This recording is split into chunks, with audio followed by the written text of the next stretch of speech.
नमस्कार, मी सोनल तांबे. Global Maharashtra 24 news बुलेटिनमध्ये तुम्हा सर्वांचं स्वागत. पाहूया आजच्या ठळक घडामोडी. फक्त ग्लोबल महाराष्ट्र 24 वृत्तवाहिनीच्या आपल्या हक्काचे विचार. सांगाल आज जे श्राद्ध झालेलं आहे त्या संदर्भात सांगा आणि तुम्ही कसा निषेध व्यक्त केला आहे.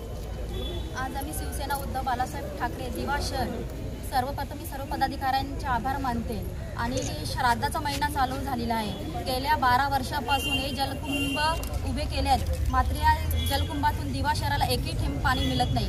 म्हणून आम्ही हे आंदोलन घेतलं आहे. आणि या आंदोलनासाठी आमचे विभाग प्रमुख योगेश निगम यांनी हे केसांचं दान करून हे श्रेष्ठ दान केलेलं आहे. कुठेतरी प्रशासनाला जाग आली पाहिजे.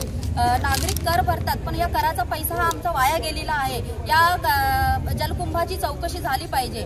आणि ज्या जलकुंभात जे अधिकारी आहेत, प्रशासनाचे अधिकारी आहेत, ठेकेदारी आहेत, जे काही नगरसेवक आहेत, त्यांच्या काळात जो हा निधी मंजूर झालेला आहे, हा निधी कुठेतरी नागरिकांचा वाया गेलेला आहे. तर या निधीची सखोलपणे चौकशी झाली पाहिजे. आणि या जलकुंभातून आम्हाला जोपर्यंत पाणी मिळत नाही तोपर्यंत आम्ही आंदोलन छेडतच राहणार. एक मिनिट.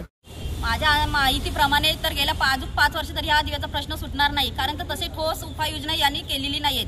आणि प्रशासन अधिकारी जे नगरसेवक आहेत याच्यात या अभ्यासू व्यक्ती पाहिजेत, जेणेकरून दिव्याचा विकास घडवतील, दिव्याचा विकास झाला पाहिजे. या दृष्टीकोनातून जनतेने आता तरी पुढच्या याच्यात निवडणुका महानगरपालिकेच्या येतील, त्यांनी विकास करतील असे नगरसेवक निवडून द्यावे.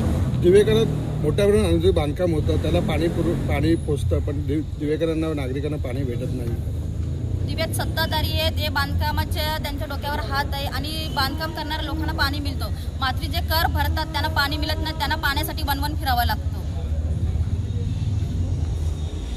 विचारलं तर प्रशासन काय उत्तर देतं? प्रशासना आम्ही वारंवार पत्रव्यवहार केलेले आहेत, आंदोलन केले आहेत, मात्र प्रशासन या जलकुंभाची माहिती देण्यास टाळाटाळ करत आहेत. कुठेतरी अधिकाऱ्यांचे हात या जलकुंभात माखलेले आहे. आणि हे जलकुंभ गेल्या अनेक वर्षापासून उभे आहेत, मात्र या जलकुंभाचे स्मारक झाले, आता श्राद्धही घातले. तरी प्रशासनाला आमची विनंती आहे की कुठेतरी जाग घेऊन या जलकुंभातून दिवा शहराला पाणी मिळेल अशी त्यांनी सोय करून दिली पाहिजे. पाण्याच्या टाकी इथं काय दारूचा अड्डा आहे असं वाटतं आम्हाला. असू शकतं, माहिती नाही. पाहिल्याचं पाटल्याच पडलेलं होतं.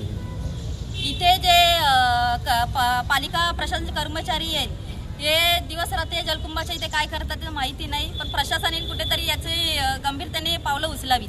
स्थानिक नगरसेवकांचं काय म्हणणं, ते पाठपुरावा करतात?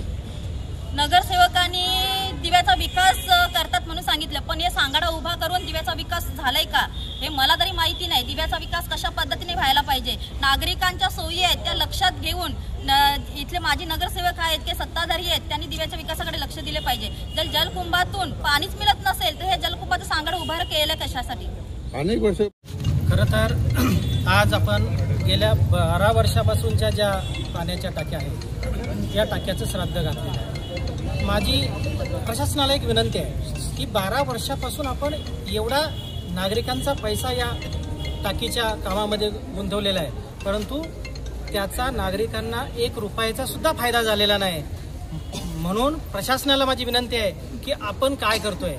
आणि याच्यामध्ये माझी पत्रकार बांधव म्हणून आपल्याला सुद्धा विनंती आहे की आमच्या सर्वसामान्य नागरिकाबरोबर तुम्ही सुद्धा हा प्रश्न उचलून धरला पाहिजे, कारण तुम्ही सुद्धा आमच्या बरोबर आहात.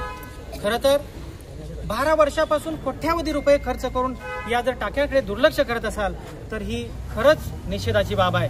म्हणून पुन्हा एकदा माझी आयुक्त महोदयांना प्रशासनाला विनंती आहे की तुम्ही दिवावासियांच्या सर्व नागरिकांच्या पाठीशी खंबीरपणे उभा राहून हा पाण्याचा प्रश्न निकाली काढावा, एवढीच माझी विनंती आहे.